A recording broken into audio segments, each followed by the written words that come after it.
আলহামদুলিল্লাহি রাব্বিল আলামিন ওয়াসসালাতু ওয়াসসালামু আলা সাইয়্যিদিল মুরসালিন আম্মা বা'দ ফাআউযু বিল্লাহি মিনাশ শাইতানির রাজীম বিসমিল্লাহির রাহমানির রহিম আসসালাতু ওয়াসসালামু আলাইকা ইয়া রাসূলাল্লাহ আসসালাতু ওয়াসসালামু আলাইকা ইয়া হাবিবাল্লাহ আসসালাতু ওয়াসসালামু আলাইকা ইয়া নবিয়াল্লাহ ওয়া আলা আলিকা ওয়া আসহাবিকা ইয়া নূরাল্লাহ। মাদানী চ্যানেলের দর্শকবৃন্দ, কাছে কিংবা দূর থেকে, দেশ কিংবা প্রবাস থেকে যারাই আমাদের দেখছেন সবাইকে জানাই একরাশ প্রীতি ও শুভেচ্ছা। আপনারা দেখছেন আপনাদের সকলের পছন্দনীয় অনুষ্ঠান তাবিঈগণের বৈশিষ্ট্য। ইনশাল্লাহ আজও এর ব্যত্যয় ঘটবে না।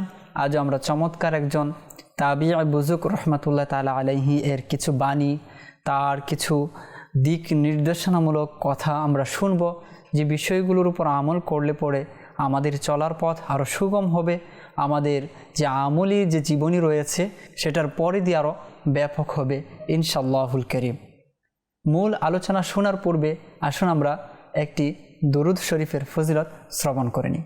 প্রিয় নবী রাসূল আরবি সাল্লাল্লাহু আলাইহি ওয়াসাল্লাম ইরশাদ করেন, লা ইয়ারিদান্নাল হাউদা আলাইয়া আকওয়ামুন মা আরিফুহুম ইল্লা বিকাথরাতিস সালাতি আলাইয়া, যে নিশ্চয় কিয়ামতের দিন অসংখ্য মানুষ আমার হাউজে কাউসারের নিকট আসবে, তাদেরকে আমি শুধুমাত্র আমার প্রতি অধিক হারে দুরুদ শরীফ পাঠ করার কারণে চিনে নেব।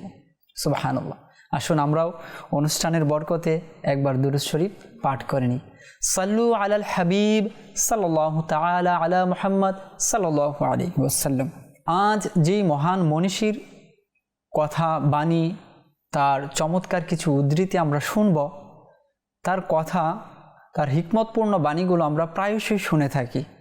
আর তিনি হচ্ছেন হযরত সাইয়্যিদুনা কাবুল আহবার রাহমাতুল্লাহি তাআলা আলাইহি। তিনি কি ইরশাদ করেছেন, তার বাণীগুলোর মধ্যে কতটা হিকমত লুকিয়ে ছিল, আমরা সেই বিষয়গুলো সম্পর্কে জানার চেষ্টা করব। আসুন আমরা শুরুতেই চমৎকার একটি বাণীর মাধ্যমে আমরা অনুষ্ঠানটি শুরু করি। হযরত সাইয়্যিদুনা কাবুল আহবার রহমাতুল্লাহ তাআলা আলাইহি বলেন, প্রিয় নবী রাসূল আরবি সাল্লাল্লাহু আলাইহি ওয়াসাল্লাম এর উপর অবতীর্ণ হওয়া কুরআনুল কারীমে এমন দুটি আয়াত রয়েছে যাতে তাওরাত ও ইনজিলের সকল শিক্ষা নিহিত রয়েছে। তোমরা কি আয়াত দুটি পাও না? তা হলো জিলজালের শেষের দুটি আয়াত। উপস্থিত লোকেরা বলল, নিশ্চয়। জবাবে তিনি বলেন, এই আয়াত দুটিতে তাওরাত ও ইনজিলের সকল বিষয়বস্তু রয়েছে। সুবহানাল্লাহ। সূরা জিলজালের শেষের দুইটি আয়াত কি? বিসমিল্লাহির রহমানির রহিম, ফামান ইয়ামাল মিসকালা যাররাতিন খায়রান ইয়ারা ওয়া মান ইয়ামাল মিসকালা যাররাতিন শাররান ইয়ারা।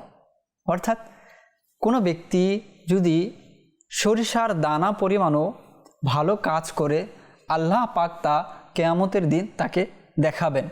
অনুরূপভাবে কোনো ব্যক্তি যদি সরিষার দানা পরিমাণও মন্দ কাজ করে, অকল্যাণকর কোনো কাজ করে, অসৎ কর্ম করে, সেটাও আল্লাহ পাক তাকে কিয়ামতের দিন দেখাবেন। এই যে দুটি আয়াত রয়েছে, এই দুটি আয়াতের ব্যাপারে তিনি বলছেন যে তাওরাত আল্লাহ পাকের এক গ্রন্থ, যা আল্লাহ পাক হযরত সাইয়্যিদুনা মূসা আলাইহিস সালাতু ওয়াস সালামের উপর অবতীর্ণ করেছিলেন। ইনজিল এটাও আল্লাহ পাকের এক মহান গ্রন্থ, যা হযরত সাইয়্যিদুনা ঈসা আলাইহিস সালাতু ওয়াস সালামের উপর অবতীর্ণ করেছিলেন। এই দুটি গ্রন্থের যে সারমর্ম রয়েছে, শিক্ষা রয়েছে, মানব জীবনে আমলীয় যে বিষয়গুলো রয়েছে, সবগুলো বিষয়কে এই দুইটি আয়াত নিয়ে নিয়েছে। অর্থাৎ সেটা হচ্ছে কল্যাণকর কাজ করা, আর আরেকটি হচ্ছে অকল্যাণকর কাজ করা। প্রকৃতপক্ষে আমরা যদি আমাদের আমলের জীবনীটা দেখি, আমরা যদি আমাদের কাজের একটু হিসাব নিই, তাহলে আমরা এই দুই ধরনের বিষয়কে কিন্তু পাব। হয়তো আমরা কোনো কল্যাণকর কাজে নিজের জীবনকে অতিবাহিত করছি, অন্যথায় অকল্যাণকর কাজে আমরা নিজের জীবনকে অতিবাহিত করছি। আর যদি কল্যাণকর কাজে ব্যয় করে থাকি, সেটা আমাদের জন্য এক সুখকর বিষয়। আল্লাহ তাআলার এক মহান প্রতিশ্রুতি, ছোট থেকে ছোট যদি আমরা কোনো কল্যাণকর কাজ করে থাকি, সেটার প্রতিদান সেটা আল্লাহ পাক আমাদেরকে দিবেন, সেটা আমাদেরকে দেখাবেন।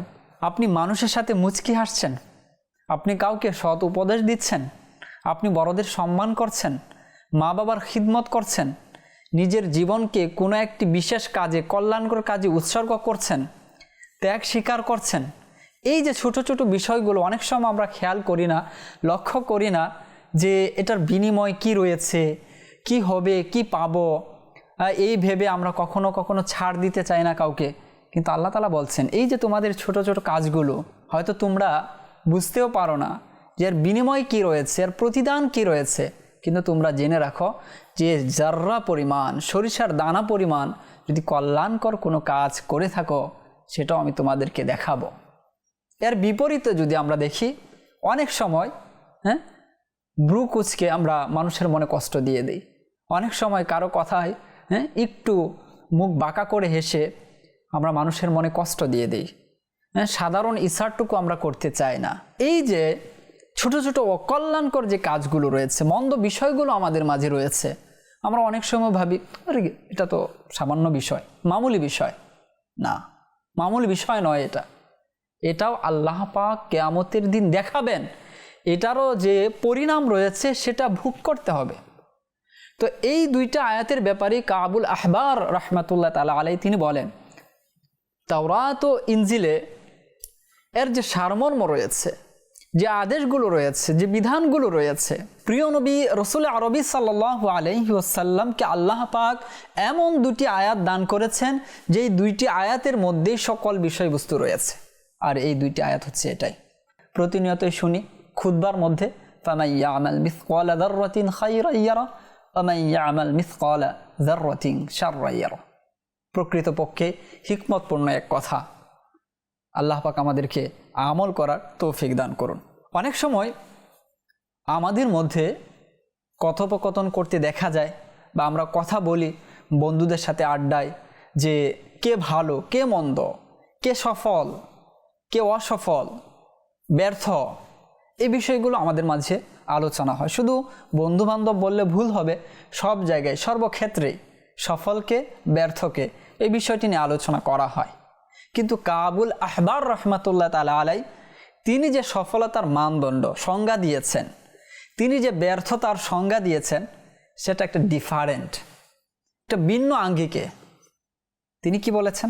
হযরত সাইয়েদুনা কাবুল আহবার রহমাতুল্লাহ তাআলা আলাইহি বলেন, যদি তোমরা দেখতে চাও যে ব্যক্তির মৃত্যুর পর তার জন্য আল্লাহ পাকের নিকট কি রয়েছে, অর্থাৎ কে সফল, কে ব্যর্থ, আল্লাহ পাকের নিকট সে কি পেতে যাচ্ছে, তবে তার রেখে যাওয়া সম্পদের দিকে দেখো।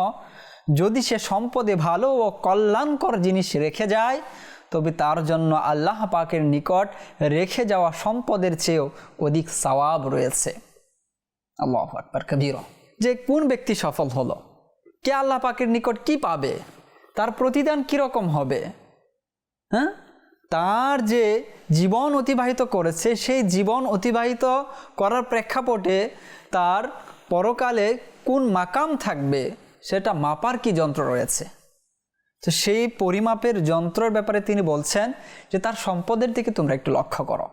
সে যে পৃথিবীতে সম্পদ রেখে গিয়েছে, সেই সম্পদগুলোর অবস্থা কি, সেই সম্পদগুলো কি কল্যাণকর, সেগুলো কি ভালো। যদি তোমরা যাচাই বাছাই করে দেখো যে তার রেখে যাওয়া সম্পদ ভালো, কল্যাণকর, সেটার মধ্যে কোনো ধরনের কোনো ভেজাল নেই, নির্ভেজাল রয়েছে, তাহলে জেনে রাখো আল্লাহ পাকের নিকট তার সম্পদের চেয়েও সে অধিক সওয়াব, ভালো সওয়াব সে পাবে। আর যদি রেখে যাওয়া সম্পদ মন্দ ও অকল্যাণকর হয়, তবে তার জন্য আল্লাহ পাকের নিকট রেখে যাওয়া সম্পদের চেয়েও বেশি শাস্তি রয়েছে। দুনিয়ায় তো অনেক ধরনের সে সম্পদ রেখে গিয়েছে। তার যদি প্রপার্টির কথা বলি, ধন সম্পদের কথা বলি, অলংকারের কথা বলি, বিভিন্ন অ্যাকাউন্ট তার রয়েছে, এগুলো টাকাতে পরিপূর্ণ রয়েছে, বিভিন্ন দেশের কারেন্সি তার কাছে ছিল, সম্পদই সম্পদ, কিন্তু এই সম্পদগুলো মন্দ ও অকল্যাণকর। তাহলে বুঝে নিতে হবে আল্লাহ পাকের নিকট সে এই সম্পদের চেয়েও ভয়াবহ কিছু পেতে যাচ্ছে, তার শাস্তি হবে, তার পরিণাম খুবই ভয়াবহ হবে। তো এটাই আল্লাহ পাকের নিকট বান্দার গ্রহণযোগ্যতা কি, এটা পরিমাপের যে উত্তম একটি পন্থা তিনি বাতলিয়ে দিয়েছেন, সেটা হচ্ছে তার রেখে যাওয়া সম্পদ। সেখানে যদি আমরা একটু চিন্তা ভাবনা করি তাহলে আমরা বুঝতে পারবো যে আল্লাহ পাকের নিকট তার অবস্থান কি রয়েছে, সে কোন মাকামে রয়েছে, তার মর্যাদা কি রয়েছে। তো এটি পরিমাপের অন্যতম একটি মানদণ্ড হচ্ছে তার রেখে যাওয়া সম্পদ। এরপর তিনি বলেন, মানুষের সাথে কল্যাণ ও অকল্যাণ সর্বদা সম্পৃক্ত। বান্দা যেখানেই থাকবে সর্বদা সে তার বন্ধুদের সাথে থাকবে। যদি সে ভালো ব্যক্তিদের ভালোবাসে তবে আল্লাহ পাক তাকে ভালো ব্যক্তিদের সাথে মিলিয়ে দিবেন। এখানেও একটি চমৎকার বার্তা আমাদের জন্য রয়েছে যে বান্দা সর্বদা কল্যাণ ও অকল্যাণের মধ্যেই থাকে। আপনি এমন এক জায়গায় রয়েছেন যেখানে কোনো মানুষ নেই, হতে পারে আপনি নির্জন মরুভূমিতে, নির্জন জঙ্গলে, কিন্তু আপনার সর্বদা চিন্তা ভাবনা হচ্ছে যে আমি যদি আফসোস অমুক ভালো ব্যক্তির সাথে থাকতে পারতাম, তার যে আখলাক রয়েছে, তার যে চরিত্র রয়েছে সেটা হচ্ছে দ্বীনি, সে আমল করে 5 ওয়াক্ত নামাজ পড়ে, তার তাসবিহ তাহালিল এগুলো খুবই মনোমুগ্ধকর, আমি যদি অমুক ব্যক্তির সাহচর্য পেয়ে যেতাম। এই যে আপনার চাওয়া, এই যে আপনার আকাঙ্ক্ষা, কল্যাণকর এক চাওয়া, এই কল্যাণকর চাওয়া, কল্যাণকর আকাঙ্ক্ষায় আপনাকে ওই ব্যক্তির সান্নিধ্য পাইয়ে দিবে। আপনি অনুরূপ হয়ে যাবেন, অনুরূপ সাহচর্য আপনি পেয়ে যাবেন। তো এটাকেই তিনি বলছেন যে মানুষ কল্যাণকর নয়তো অকল্যাণকর অবস্থার মধ্যেই থাকে। যদি আপনি এরকম চিন্তা ভাবনা করতে থাকেন তাহলে বুঝতে হবে আপনি কল্যাণের মধ্যে আছেন। আর যে ব্যক্তি সর্বদা এটাই ভাবতে থাকে, হাই আমি যদি অমুক দেশে থাকতাম, অমুক দেশের মানুষ কত স্বাধীন, তাদের পোশাক কতটা শালীন, অনেকেই বলে থাকে তথাকথিত শালীন, তাদের যা ইচ্ছা তাই করতে পারে, তারা রাত জেগে নানান ধরনের মনের কাহির যে কুপ্রবৃত্তি আছে সেটা বাস্তবায়ন করতে পারে। এই যে চিন্তা ভাবনা, এই যে মনের খেয়াল, আপনার এই খেয়াল চিন্তা ভাবনা তাদের মতো আপনাকে করে দিবে। আপনি হয়তো একাকী আছেন, কোনো অনুন্নত রাষ্ট্রে আছেন, অনুন্নত দেশে আছেন, নামে হয়তো আপনি মুসলমান রয়েছেন, এই আকাঙ্ক্ষাগুলো আপনাকে ওই ব্যক্তিদের সাথে মিলিয়ে দিবে। এটাকে বলা হচ্ছে যে বান্দা সর্বদা কল্যাণকর নয়তো অকল্যাণকর অবস্থার সাথে থাকে। এটা আপনার চিন্তার সাথে একদম ওতপ্রোতভাবে জড়িত রয়েছে। আপনি কি রকম চিন্তা ভাবনা রাখেন সেটার উপর ভিত্তি করে। এরপর বলেন, তোমরা সকল উম্মতের মধ্যে আল্লাহ পাকের সাক্ষী হবে এবং তোমাদের নবী তোমাদের জন্য সাক্ষী হবেন। অতঃপর তিনি তিলাওয়াত করেন, ওই যে দ্বিতীয় পাড়ায় রয়েছে সে আয়াতটি তিলাওয়াত করেন, যার অর্থ হচ্ছে আল্লাহ পাক তোমাদের সর্বশ্রেষ্ঠ উম্মত বানিয়েছেন যেন তোমরা সকলের ব্যাপারে সাক্ষ্য দিতে পারো। তো আমাদেরকে উচিত ওই মোতাবেক আমাদের জীবন অতিবাহিত করা, পার করা, যে আমরা অন্যান্য উম্মতের সাক্ষী হব, তাদের ব্যাপারে সাক্ষ্য দেব। তো আমাদের জীবনটা কীরকম হওয়া উচিত, কতটা স্বচ্ছ হওয়া উচিত, নির্মল হওয়া উচিত, আমাদের জীবন কতটা আয়নার মতো চকচকে ঝলমলে হওয়া উচিত। কেননা আমরা অন্যান্য উম্মতের ব্যাপারে সাক্ষ্য দিব, তাদের ক্ষেত্রে আমরা কি করব, বুক ফুলিয়ে কথা বলবো। তো আমাদের অন্তর যদি কলুষিত হয়, আমাদের আমল নামা যদি কলুষিত হয়, নিকষ কালো হয়, তাহলে আমরা কিভাবে তাদের ব্যাপারে সাক্ষ্য দিব? সেটাও একটু আমাদের ভাবার বিষয়। যেহেতু আল্লাহ তাআলা আমাদেরকে মর্যাদা দিয়েছেন, সেই মর্যাদার প্রতি আমাদের খেয়াল করা উচিত, খেয়াল রাখা উচিত যে আমরা সর্বশ্রেষ্ঠ উম্মত, উম্মাতাও ওয়াসাতাল লিতাকুনু শুহাদা আলান নাস। যে আল্লাহ তাআলা আমাদেরকে সর্বশ্রেষ্ঠ উম্মত করেছেন কেন? লিতাকুনু শুহাদা আলান নাস, যেন আমরা অন্য অন্য মানুষের উপর সাক্ষ্য হতে পারি, তাদের ব্যাপারে সাক্ষ্য দিতে পারি। তো ওই সাক্ষ্য দেওয়ার যে বৈশিষ্ট্য আছে সেটা আমাদের অর্জন করতে হবে। সেটা কিভাবে? ইসলাম মোতাবেক জীবন অতিবাহিত করে। আল্লাহ পাক আমাদের জন্য ইসলামী বিধান সহজ করে দিক। বাইতুল মুকদ্দাসের কি ফজিলত রয়েছে, সেখানে মৃত্যুবরণ করা, বাইতুল মুকদ্দাসকে ডেকে আল্লাহ তাআলা কি বলেছেন? কাবুল আহবার রহমাতুল্লাহ তাআলা আলাইহি বর্ণনায় আসুন আমরা শুনে আসি। কাবুল আহবার রহমাতুল্লাহ তাআলা আলাইহি বলেন, আল্লাহ পাক তাওরাত শরীফে বাইতুল মুকদ্দাসকে উদ্দেশ্য করে বলেন, তুমি হলে আমার ছোট আরশ, তোমার পাশ থেকে জমিনকে বিস্তৃত করেছি এবং আকাশ পর্যন্ত উচ্চ করেছি। পাহাড়ের চূড়া থেকে প্রবাহমান মিষ্টি ঝর্ণা তোমার নিচ থেকে প্রবাহিত হয়। যে তোমার ভিতর মৃত্যুবরণ করে সে যেন আকাশে মৃত্যুবরণ করেছে, আর যে তোমার পাশে মৃত্যুবরণ করেছে সে যেন তোমার মাঝেই মৃত্যুবরণ করেছে। আমি প্রতিদিন ও রাতে তোমার দিকে আগুন প্রেরণ করি যে বান্দার হাত ও পায়ের গুনাহসমূহকে ভক্ষণ করে ফেলে। আমি আরশের নিচ থেকে পানি প্রবাহিত করে তোমাকে গোসল করাই, এমনকি তুমি সূর্যের ন্যায় পরিষ্কার ও স্বচ্ছ হয়ে যাও। তোমার উপর বাদলের এমন ছাতা তৈরি করি যার পুরুত্ব, যার ঘনত্ব 12 মাইল সমপরিমাণ। তোমার উপর আমার কুদরতি হাতে বানানো একটি গম্বুজ রাখব এবং কিয়ামত পর্যন্ত তোমার কাছে জিব্রাইল ও আমার ফিরিস্তারা আসতে থাকবে, যারা তোমার ভিতর তাসবিহ পাঠ করবে এবং তারা তোমার গম্বুজ দূর থেকে দেখে বলে উঠবে, সৌভাগ্যবান সেই সকল চেহারা যারা তোমার ভিতর সেজদা করে। সুবহানাল্লাহ। দীর্ঘ এক বর্ণনা, যেখানে বাইতুল মুকাদ্দাস যা আজ ফিলিস্তিনের জমিনে রয়েছে আর মুসলমানদের প্রথম কিবলা। অসংখ্য আম্বিয়া কেরাম এই মসজিদে ইবাদত করেছেন, অসংখ্য আম্বিয়া কেরামের ইবাদতের স্থান ছিল, তাদের সেখানে জীবন অতিবাহিত করেছেন। তো বরকতপূর্ণ এক ভূমি, যেই ভূমিকে কেন্দ্র করে আল্লাহ পাক ইরশাদ করেছেন যে সেটার নিচ থেকেই মূলত কি হয়েছে, পানি পুরো পৃথিবীতে প্রদান করা হয়, দেওয়া হয়। আর আল্লাহ পাক এর এক মান, এক মাকাম, এক মর্যাদা রেখেছেন যে এর ভিতরে যদি কেউ মৃত্যুবরণ করে সে যেন আসমানে মৃত্যুবরণ করেছে। আর এটাকে আল্লাহ পাক নিজের ছোট আরশ বলেছেন। তো সেখানে মৃত্যুবরণ করা মানে আল্লাহ তাআলা ছোট আরশে মৃত্যুবরণ করা, এবং সেখানে সর্বদা জিব্রাইল এবং ফেরেশতা তারা আসতেই থাকেন এবং তাদের দেখে ফেরেশতারা কি বলে যে কত সৌভাগ্যবান সেই সকল চেহারা যারা তোমার ভেতর সেজদা করেছে। এই জন্যই আজও পর্যন্ত মানুষ বাইতুল মুকাদ্দাসে যেতে চায়, সেখানে সময় অতিবাহিত করতে চায়, সেখানে নামাজ পড়তে চায়। এটা তো হচ্ছে এক সাক্ষ্য বানিয়ে নেওয়া।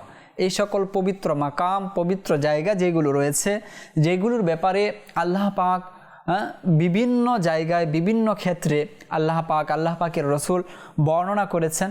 তো এই জন্য আজও পর্যন্ত বিশ্বের বিভিন্ন প্রান্ত থেকে মুসলমান এখানে আসতে চায়, এই সৌভাগ্যগুলো লুফে নিতে চায় যে এখানে নামাজ পড়ার যে ফজিলত রয়েছে, এর মধ্যে নামাজ পড়ার যে এক শান্তি, এক তৃপ্তি রয়েছে, সেটা মানুষ অর্জন করতে চায়। কেন করতে চায়?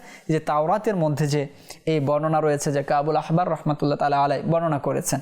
তো এগুলো শুনলেও এক মনের মধ্যে তৃপ্তি পাওয়া যায়, মনের মধ্যে এক আগ্রহ জাগে যে আমিও যদি যেতে পারতাম সেখানে। আর কেনই যাবে না, কেননা এখানে তো যে নবীগণ যারা ছিলেন তাদের অসংখ্য স্মৃতি এই মসজিদের সাথে জড়িয়ে আছে, অসংখ্য নবীদের শৈশব এই মসজিদের সাথে জড়িয়ে রয়েছে। হযরত সাইয়্যিদুনা সুলাইমান আলাইহিস সালাতু ওয়াস সালামের স্মৃতি এই মসজিদের সাথে জড়িয়ে রয়েছে। তো সেখানে যাওয়া, সেই সকল নবীদের জীবনী যারা অধ্যয়ন করেছে, তো সেখানে গেলে সেই স্মৃতিগুলো আরও তাজা হয়। তো আমাদের মনের মধ্যেও এই আকাঙ্ক্ষা রাখা উচিত। এমনকি হুজুর সাল্লাল্লাহু আলাইহি ওয়াসাল্লাম তো বিশেষভাবে বলেই দিয়েছেন যে কেউ যদি সফর করতে চায় মসজিদের ইচ্ছায়, সে যেন 3টি মসজিদের সফরের ইচ্ছা পোষণ করে। এক হচ্ছে মসজিদুল হারাম, যেটা আমরা কাবা শরীফ জানি, এক মসজিদে নববী, আর এক হচ্ছে মসজিদে আকসা, বাইতুল মুকাদ্দাস। কেননা এইগুলোতে নামাজ আদায় করার সওয়াবই অন্যরকম, ফজিলতই অন্যরকম রয়েছে। তো যাদের পক্ষে সফর করা সম্ভব, বিভিন্ন দেশে তো ট্রাভেল করে থাকে যে অমুক কান্ট্রিতে যাচ্ছে, অমুক কান্ট্রিতে যাচ্ছে, শীতকালীন বিভিন্ন সফরে মানুষ করে থাকে। তো রিকোয়েস্ট থাকবে এই জায়গাগুলোতে যাওয়া, পবিত্র স্থান এগুলো রয়েছে, এগুলোতে গেলে অন্তর পরিষ্কার হয়, বড় হয়, এক ধরনের আত্মিক শান্তি পাওয়া যায়। তো আমরা চেষ্টা করব এই জায়গাগুলোতে যাওয়া। আর বাইতুল মুকাদ্দাসের কি ফজিলত রয়েছে আমরা তো তা শুনলামই। আমরা এখন আরও একটি চমৎকার বিষয় শুনব যে অনেক সময় কৌতূহল জাগে যে ভোরবেলায় কোনো আওয়াজ নেই, কোনো কিছু নেই, হঠাৎ করে মোরগে ডাকছে। মোরগ কেন ডাকে ওই মুহূর্তে? কোন বিষয়টি তাকে ওই মুহূর্তে ডাকতে এই উদ্বুদ্ধ করেছে? কেন সে ডাকছে? কারণ কি? প্রেক্ষাপট কি? পটভূমি কি রয়েছে? আমরা সেই রহস্যগুলো, সেই উত্তরগুলো জানব এই ঘটনার মাধ্যমে বা এই বর্ণনার মাধ্যমে। হযরত সাইয়্যিদুনা কাবুল আহবার রহমাতুল্লাহ তাআলা আলাইহি বলেন, আল্লাহ পাক মোরগের আকৃতিতে একজন ফেরেশতা সৃষ্টি করেছেন, যার পা জমিনের তলদেশে এবং মাথা আরশের নিচে। আল্লাহ পাক যখন দুনিয়ার আসমানের প্রতি বিশেষ তাজাল্লি দিয়ে এভাবে ইরশাদ করেন, কে আছো চাওয়ার, তাকে প্রদান করা হবে। কে আছো তাওবাকারী, আমি তার তাওবা কবুল করব। কে আছো ক্ষমা চাওয়ার, আমি তাকে ক্ষমা করব। এই আওয়াজ শোনা মাত্র সেই ফিরিস্তা উচ্চ স্বরে আল্লাহ পাকের তাসবিহ পাঠ করতে থাকে। এর আওয়াজে সব কিছুতে কম্পন সৃষ্টি হয়। এটা শুনে আশেপাশের সকল ফিরিস্তা আল্লাহ তাআলার তাসবিহ, আল্লাহ তাআলার জিকির করতে থাকে। অতঃপর এভাবে সপ্ত আসমান, এরপর ষষ্ঠ আসমান, এরপর পঞ্চম আসমান হয়ে দুনিয়ার আসমান পর্যন্ত এই কার্যক্রম শুরু হয়। অর্থাৎ প্রত্যেক আসমানে যে নিযুক্ত ফেরেশতারা রয়েছে তারাও তাসবিহ, তাহলিল, হামদ আল্লাহ তাআলার করতে থাকে। ওই ফেরেশতা যখন শুরু করে এরপর থেকে এটা শুরু হয়। এভাবে আস্তে আস্তে দুনিয়ার আসমানে যখন আসে তখন দুনিয়াবাসীর মধ্যে সর্বপ্রথম এই বিষয়টি সম্পর্কে যে জানতে পারে সেটা হচ্ছে মোরগ। যেই ফেরেশতা সর্বপ্রথম আল্লাহ তাআলার যে আহ্বান ছিল, আহ্বানে সাড়া দিয়ে জিকির করা শুরু করে কম্পন সৃষ্টি হয় এবং এর দেখা দেখি অন্যান্য যে সকল ফেরেশতা রয়েছে তারাও তাসবিহ পাঠ করতে থাকে এবং জমিনবাসীর মধ্যে সর্বপ্রথম এটা যে জানতে পারে, সম্পর্কে অবগত হয়, সেটা হচ্ছে মোরগ। ব্যাস, মোরগ ডাক দিয়ে বলতে থাকে। প্রথমে বলে, হে ইবাদত গুজার উঠো। দ্বিতীয়ত বলে, হে তাসবিহ পাঠকারী উঠো। তৃতীয়ত বলে, হে আনুগত্যশীল উঠো। চতুর্থবার বলে, হে নামাজ আদায়কারী উঠো। পঞ্চমবার বলে, হে জিকিরকারী উঠো। অতঃপর যখন সুবেহ সাদিক হয়ে যায়, অর্থাৎ ফজরের নামাজের সময় হয়ে যায়, তখন ডানা ঝাড়া দিয়ে বলে ওঠে, হে গাফিল উঠো। অতঃপর যে উঠে 10 আয়াত তিলাওয়াত করে তাকে গাফিল আর লেখা হয় না। আর যে 20 আয়াত তিলাওয়াত করে তাকে জিকিরকারী হিসাবে লেখা হয়। আর যে 50 আয়াত তিলাওয়াত করে তাকে নামাজি হিসাবে লেখা হয়। আর যে 100 আয়াত তিলাওয়াত করে তাকে আনুগত্যশীল হিসাবে লিখে দেওয়া হয়।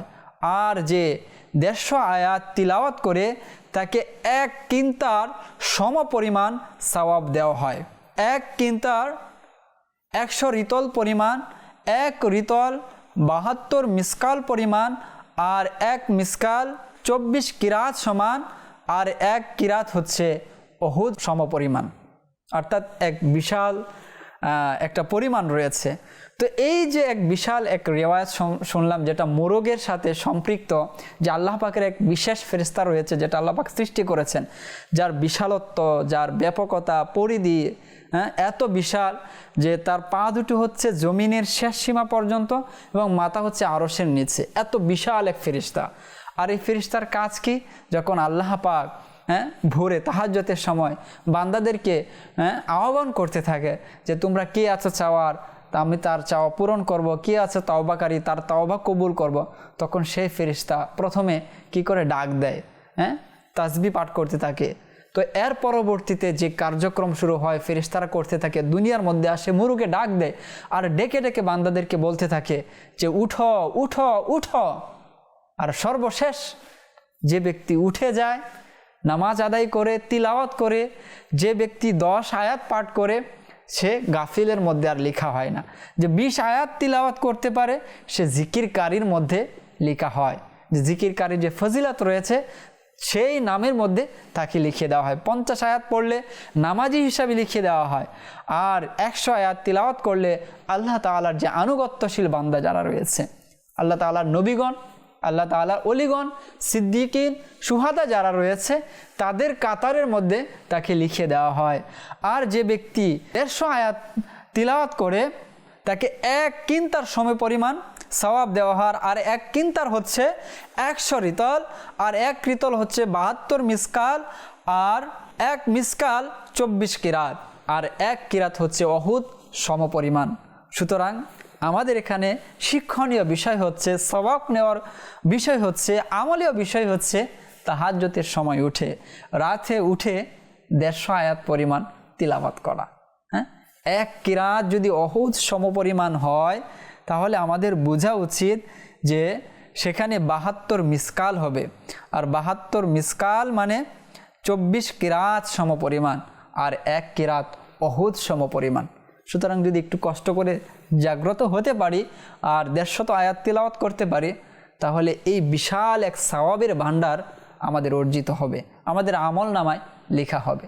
সুতরাং একটু তো কষ্ট করতেই হবে, যেহেতু এসেছি দুনিয়ায় আল্লাহ তাআলাকে সন্তুষ্টি করার জন্য, দুনিয়ায় এসেছি আখিরাতের পাথে সংগ্রহ করার জন্য, তো একটু তো কষ্ট আমাদেরকে করতে হবে। এজন্য আমাদেরকে তাহাজ্জুদের সময় উঠে তিলাওয়াত করতে হবে। আল্লাহ পাক আমাদেরকে তৌফিক দান করুন। সর্বশেষ কিছু নসিহত, কিছু কথার মাধ্যমে অনুষ্ঠান শেষ করব, যা হযরত সাইয়েদুনা কাবুল আহবার রহমাতুল্লাহ তাআলা আলাইহি শিক্ষণীয় বাণী হিসাবে তিনি আমাদের জন্য রেখে গেছেন। তিনি বলেন, আল্লাহ পাক হযরত সাইয়েদুনা মুসা আলাইহিস সালাতু ওয়াস সালামকে উদ্দেশ্য করে ইরশাদ করেন, হে মুসা, যখন ধন সম্পদ নিজের দিকে আসতে দেখো তখন বলো কোনো ভুলের তিরস্কার খুব জলদি হয়ে গেল। অর্থাৎ যখন ধন সম্পদ, ধন দৌলত খুব তাড়াতাড়ি আপনার কাছে আসতে থাকে, তাহলে বলা হচ্ছে যে কোনো ভুল করেছি আর এই ভুলের মাসুল হিসাবে এই ধন সম্পদ, এই বিপদ, এই মুসিবত আমার কাছে আসছে। আর যদি দরিদ্রতা তোমার দিকে আসে তখন বলো সালেহিনদের আলামতকে সুস্বাগতম। অর্থাৎ অভাব, অনটন, এই বিষয়গুলো যদি বান্দার কাছে আসে তাহলে এভাবে বলা হচ্ছে যে সালেহিনদের যে আলামত রয়েছে, নেককারদের যে আলামত রয়েছে, সুস্বাগতম। অর্থাৎ নেককার হচ্ছেন, এটার একটা আলামত পাওয়া যাচ্ছে। অতঃপর বলা হলো, হে মুসা, আমার নৈকট্য লাভের জন্য তোমার সবচেয়ে উত্তম আমল হলো আমার তাকদীরের উপর সন্তুষ্ট থাকা, আর তোমার নেকিকে সর্বাধিক বিনষ্টকারী আমল হলো অহংকার। যখন কোনো দুনিয়াদার ব্যক্তি তোমার থেকে মুখ ফিরিয়ে নেয় তবে তাকে তোষামত করা ও তার সামনে বিনয়ী হওয়া থেকে বিরত থাকো, আর তার দুনিয়ার জন্য তুমি তোমার দিনকে নষ্ট করিও না, অন্যথায় আমি আমার রহমতের দরজা বন্ধ করে দিব। দরিদ্রদের নিকটে থাকো এবং তাদের সাথে থাকাকে আবশ্যক করে নাও। দুনিয়ার ভালোবাসায় কখনো লিপ্ত হয়েও না, কেননা আমার নিকট উপস্থিত হওয়ার সময় কোনো কবিরা গুনাহের চেয়েও অধিক ক্ষতিকারক হবে দুনিয়ার প্রতি মহাব্বত, দুনিয়ার প্রতি ভালোবাসা। হে মুসা ইবনে ইমরান, লজ্জিত ও অনুতপ্ত গুনাহগারদের বলে দাও তাদের জন্য সুসংবাদ, এবং গাফিল ও আত্মপ্রেমীদের বলে দাও তাদের জন্য হচ্ছে ধ্বংস। সুতরাং শেষের যে বিষয়গুলো রয়েছে, যে কোনো কবিরা গুনাহের চেয়েও অধিক ক্ষতিকারক হচ্ছে বান্দার জন্য দুনিয়ার প্রতি মহাব্বত, দুনিয়ার প্রতি ভালোবাসা। কেননা এই দুনিয়ার প্রতি মহাব্বত ও ভালোবাসা থেকে মানুষ কবিরা গুনাহের দিকে ঝুঁকে। তো এই বিষয়গুলো থেকে আমাদেরকে বিরত থাকতে হবে, বেঁচে থাকতে হবে। আর একটা তো প্রসিদ্ধ উক্তি রয়েছে যে দুনিয়ার প্রতি ভালোবাসাই হচ্ছে গুনাহের মূল। এর থেকে আমাদেরকে বেঁচে থাকতে হবে, আমাদেরকে অল্প তুষ্টে থাকতে হবে। যেই বিষয়টা আল্লাহ তাআলা আমাকে দিয়েছেন, যে আমি পাচ্ছি, শুকরিয়া হিসাবে সেটাকে গ্রহণ করতে হবে। এভাবে আল্লাহ পাকের সান্নিধ্য, আল্লাহ পাকের নৈকট্য আমরা অর্জন করতে পারবো। আল্লাহ পাক আমাদেরকে আমল করার তৌফিক দান করুন। আজ এই পর্যন্তই, আগামী অনুষ্ঠান দেখার আমন্ত্রণ জানিয়ে শেষ করছি। ততক্ষণ পর্যন্ত ভালো থাকুন, সুস্থ থাকুন, মাদানী চ্যানেলের সঙ্গে থাকুন। সাল্লু আলাল হাবিব সাল্লাল্লাহু তাআলা আলা মুহাম্মদ সাল্লাল্লাহু আলাইহি ওয়াসাল্লাম।